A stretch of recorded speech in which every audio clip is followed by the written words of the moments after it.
उपस्पर्शनाते, कहते हैं उस नारायण सरोवर का जो जल था ना, उसके ऊपर से उपस्पर्शनात् माने कि उसके आचमन से, वहाँ जब गए आचमन आदि किया ना, तो आचमन आदि करने से कहते हैं कि उनके आशया मला विनुरुता, उनके आशय माने कि हृदय के जो मल थे, यानी राग द्वेष आदि थे, सब विनुरुत माने नष्ट हो गए। और कहते हैं कि पारमहंस से धर्म में मतयः प्रोत्पन्न, उनकी बुद्धि जो है पारमहंस धर्म माने संन्यास धर्म की बुद्धि उनको उत्पन्न हो गई, यानी उनको वैराग्य हो गया। वो तो मतलब आए थे तो तपस्या करके गृहस्थी बने, लेकिन उनको क्या हो गया? वैराग्य हो गया। पारमहंस धर्म में उनकी बुद्धि जो है प्रवृत्त हो गई, यानी संन्यास धर्म में बुद्धि प्रवृत्त हो गई। जो प्रवृत्ति परायण थे वो क्या हो गए? निवृत्ति परायण, बुद्धि में निवृत्ति परायणता आ गई। लेकिन फिर भी सोचा पिता की आज्ञा है, इसलिए उन्होंने तपस्या किया। ते पिरे तप एवोग्रम पित्रादेशे नियंत्रिता प्रजा विवृद्धे यत्तान्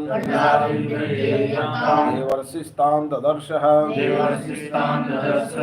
फिर कहते पित्रा आदेश नियंत्रिता, कि पिता के आदेश से यंत्रिता माने अधीन होकर, क्योंकि पिता के आज्ञाकारी पुत्र थे तो इसलिए पिता की आज्ञा के अधीन होकर इन्होंने, इन सब ने कहते हैं कुग्रम तपयव ते प्रिय, कठोर तप ही किया। कठोर तप किया किस लिए किया? प्रजा विवृद्धे यत्तान, कि जो प्रजा की वृद्धि के लिए यत्तान माने तत्पर थे, लेकिन उनको नारद जी ने देख लिया। नारद जी ने सोचा कि बुद्धिमान लोग हैं, इनको तो सन्यासी बनना चाहिए, गृहस्थी तो बनना चाहिए मोटी बुद्धि वालों को। किसको? मोटी बुद्धि वालों। बुद्धिमान को क्या होना चाहिए? सन्यासी। तो नारद जी ने कहा तो बुद्धिमान को सन्यास।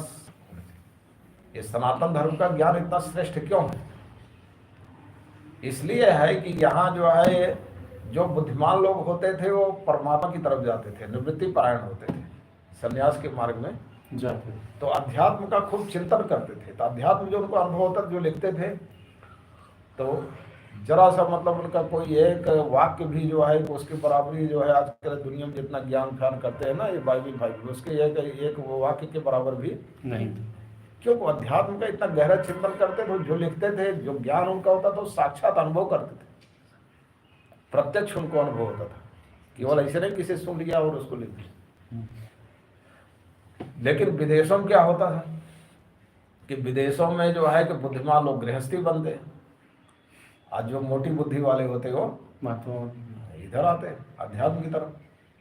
इसलिए विदेशों का जो आध्यात्मिक ज्ञान है बहुत कमजोर है, उनका तो एक गड्ढा है बस। हमारा जो सनातन धर्म का आध्यात्मिक ज्ञान है समुद्र है, क्योंकि यहाँ बुद्धिमान लोग जो है कि होते थे, और जो है कि जो अपना आध्यात्मिक चिंतन करते थे, जो उनके जो है कि योग बल से देखते थे, उसी को लिखते थे। तो ज्ञान की दृष्टि में भारत बहुत समृद्ध है, दैवी संपत्ति में बहुत समृद्ध, लेकिन आसुरी संपत्ति में गरीब है।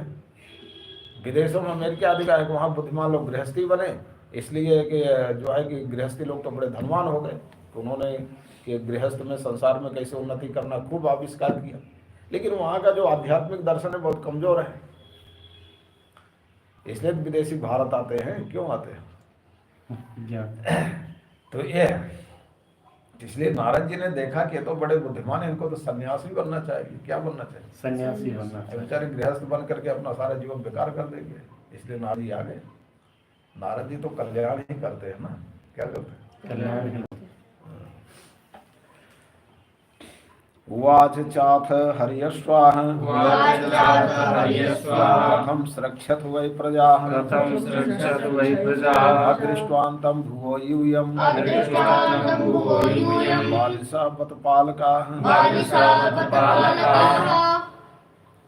और नारद जी बोले, हे हर्यश्वों, तुम लोग जो है कि प्रजा की सृष्टि कथम सुरक्षित, प्रजा की सृष्टि कैसे करोगे?